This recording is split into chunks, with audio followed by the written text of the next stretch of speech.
تو حضرت طفیل بن عمر دوسی کہتے ہیں کہ آقا علیہ السلام نے قرآن پڑھا، دل کی حالت بدل گئی، میں نے اسی وقت ہاتھ بڑھایا، میں نے کہا حضور مجھے بیعت میں غلامی میں قبول فرما لیں۔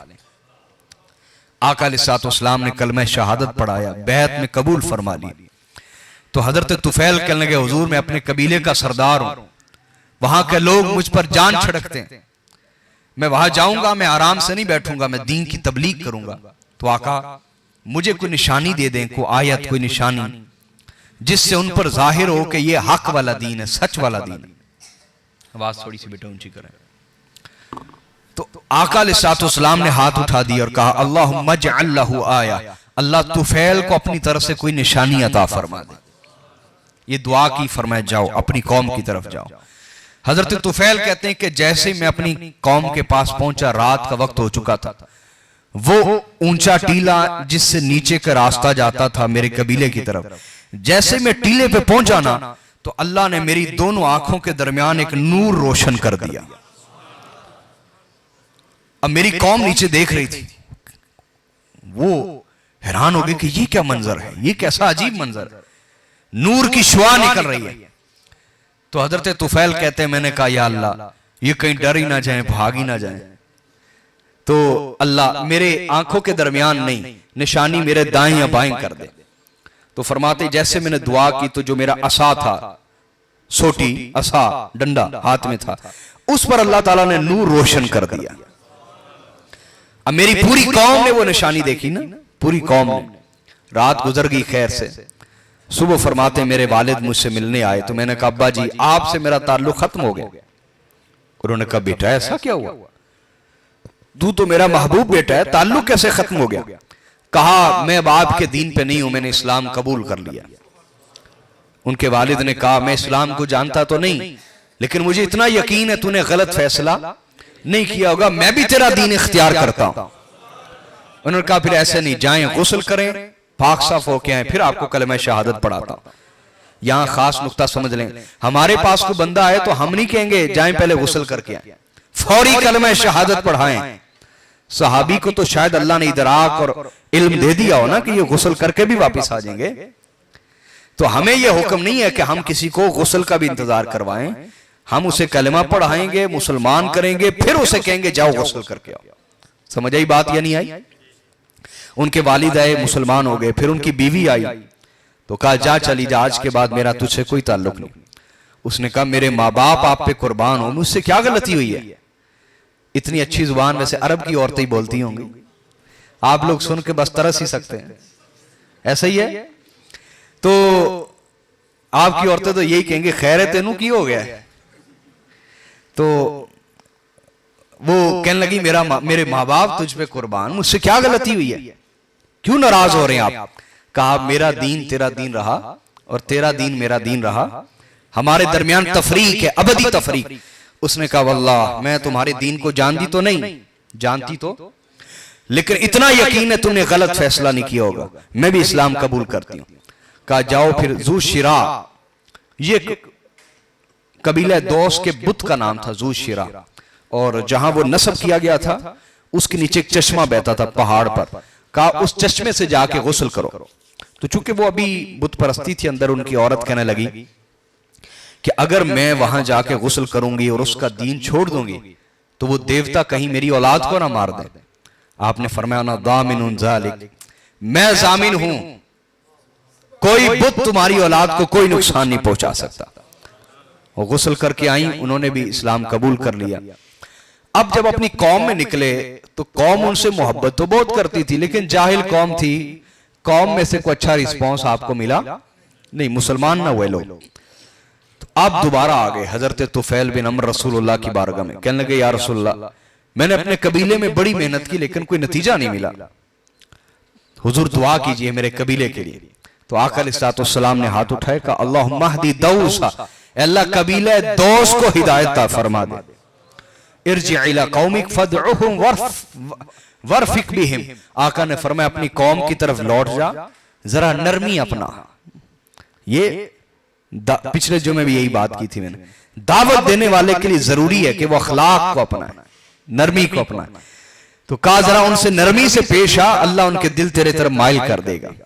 پس گئے آپ محنت کرتے رہے، اور پھر آقا علیہ السلام ہجرت کر کے جب مدینہ چلے گئے، اس کے بعد جنگیں ہو گئیں، غزوہ خندق جب ہو گئی، غزوہ خیبر کے لیے حضور علیہ السلام جب گئے ہوئے تھے، اس وقت یہ طفیل بن عمر یہ اپنے قبیلے میں سے تقریباً 80 گھرانوں کو لے کر حضور کی بارگاہ میں آئے تھے، جو مسلمان ہو چکے تھے، باقاعدہ ملاقات کے لیے حاضر ہوئے۔ تو آقا علیہ السلام نے باقاعدہ یہ غزوہ خیبر میں شریک نہیں ہوئے تھے، غزوہ خیبر میں شریک، لیکن پھر بھی حضور علیہ السلام نے انہیں باقاعدہ جنگ میں شرکت کا حصہ عطا فرمایا، مال غنیمت میں سے۔ اور اس کے بعد حضرت طفیل کے دوسرے احباب تو واپس چلے گئے، لیکن یہ آقا علیہ السلام کے ساتھ ہی رہے۔ فتح مکہ میں یہ حضور کے ساتھ تھے۔ جب فتح مکہ ہوا تو ایک بت تھا جو باقاعدہ نصب کیا گیا تھا ایک جگہ، اور اس کی بہت زیادہ عبادت ہوتی تھی۔ تو یہ آقا علیہ السلام کی بارگاہ میں حاضر ہوئے، کہنے لگے حضور مجھے حکم دیں، میں ذوالکفین جو بت ہے اس کو خود جلانا چاہتا ہوں اپنے ہاتھ سے۔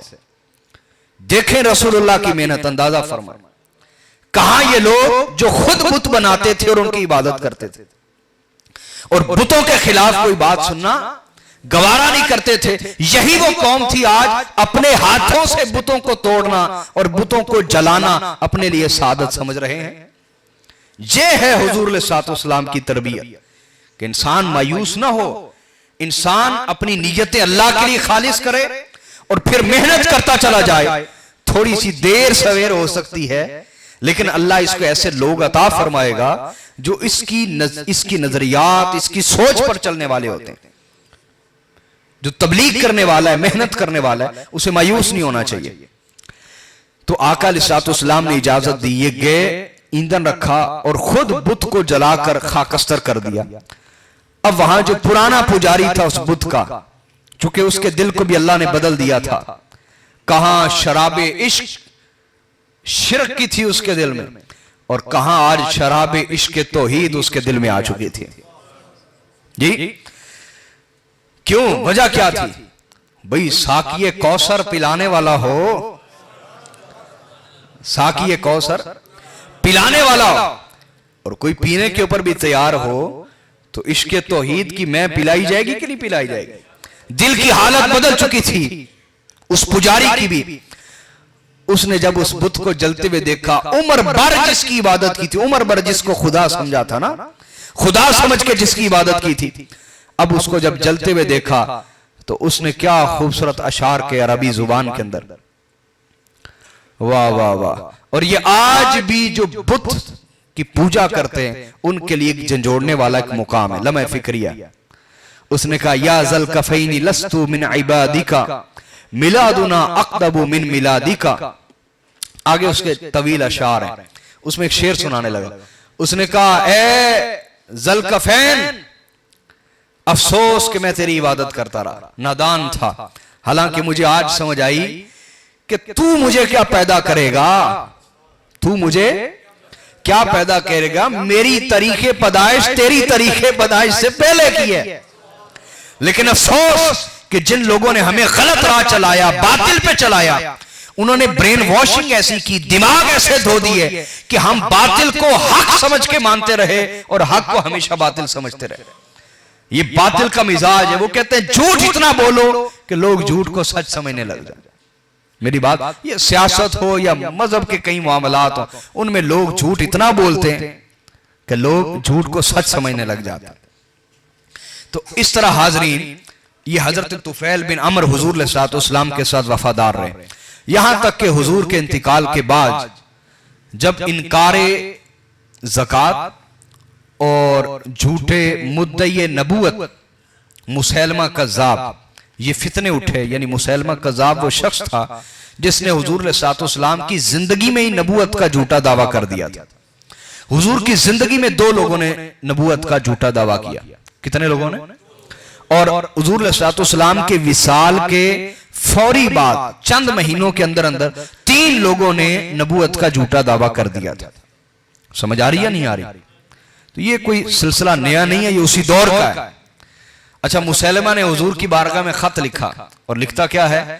کہتا ہے کہ معاذ اللہ استغفر اللہ کہ من مسیلمہ رسول اللہ الی محمد رسول اللہ، کہ مسیلمہ اللہ کے رسول کی طرف سے خط محمد رسول اللہ کی طرف، اور بڑا لمبا چوڑا اس نے خط لکھا اور کہنے لگا کہ اللہ نے مجھے بھی رسول بنا کے بھیجا جیسے آپ کو رسول بنا کے بھیجا، تو آپ اپنی حد بندی کر لیں، اپنا علاقہ آپ بانٹ لیں، میرے لیے میرا علاقہ بانٹ دیں، آپ اپنے علاقے میں حکومت کریں، میں اپنے علاقے میں حکومت کروں گا۔